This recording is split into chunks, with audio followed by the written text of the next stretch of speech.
My family's been in Arizona for over 130 years. My grandfather arrived here in about 1880. I may be off a year or two one way or the other. But he had been orphaned in Kentucky, and mother and sister died of tuberculosis, which was common in those days, and he went to his uncle's farm in southern Illinois and worked, and he heard about all the things that were going out in the west, and he wanted to come west, so he came west on the Santa Fe Trail and wound up in Phoenix, and we've been here ever since. My father was born here in 1901, and I was born here in 1929, which tells you how old I am. In the 19th century, before Roosevelt Dam was built, the Salt River was a feast or famine river. It would flood and then it would be dry, and you either had too much water or not enough. So in the latter part of the 19th century, they got the idea to try to build a dam on the river, and my grandfather and two other men rode mules up the Salt River Canyon and selected the site for what is now the Roosevelt Dam, which was then built in the early years of the 20th century, dedicated in I think it was 1910 or 11 when Theodore Roosevelt came to Arizona, and they had a big dedication for that dam. Anyway, I've always been proud of the fact that my grandfather was one of the three men that selected the site for that dam. My grandfather farmed here in Arizona before in the 19th century, and late part of the 19th century, and then my father became active in farming in the 1920s, and so I kind of grew up with that in my blood. I went to the University of Arizona and got a degree in agriculture, so it was natural for me to want to follow my father and grandfather in the farming business in central Arizona. I don't think I ever paid any attention to photography until 1953, when I was stationed.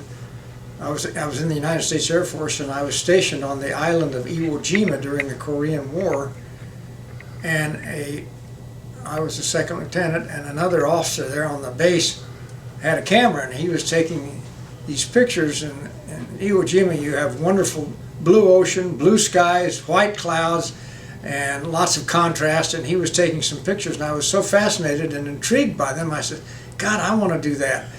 So the next time I got a leave to go up to Japan for what they call an R&R, rest and recreation, for a few days, I went to a camera shop and I bought my first camera in Japan, which was a German-made Leica camera.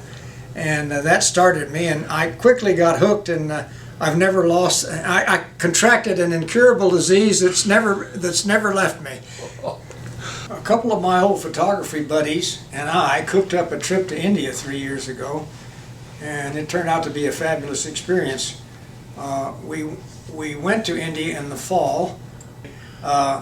We went to the Pushkar Camel Fair, which is held in northwestern India in the fall of the year, and it's a tremendous experience. Indians bring their camels from all over the subcontinent of India, and they camp all over this huge open field. It must be 200 or 300 acres of ground, and there's tents and sleeping bags and camels tied up and Indians, and you go there early in the morning, and they're getting up and they're starting their fires and cooking their breakfast and feeding the camels, and it's a photographer's dream. And so we stayed there, I don't remember, 3 or 4 days, and just burned up the cameras taking pictures, and it was a wonderful experience. At the point in my life when I decided I wanted to engage in a little philanthropy and try to give back in appreciation for all the wonderful things that have happened to me, the first on my list was my alma mater, the University of Arizona. So I made a gift to the University of Arizona, which they named the John and Doris Norton School of Family and Consumer Sciences, operated by Soyen Shim. She's the director of the school, a very capable lady, and they've done a wonderful job, and I'm very proud to have my name on that school. I also made a gift to the Phoenix Art Museum because they were considering having a photography gallery, and that got me kind of excited because some art museums turn up their nose at photography, but Jim Ballinger seemed very willing to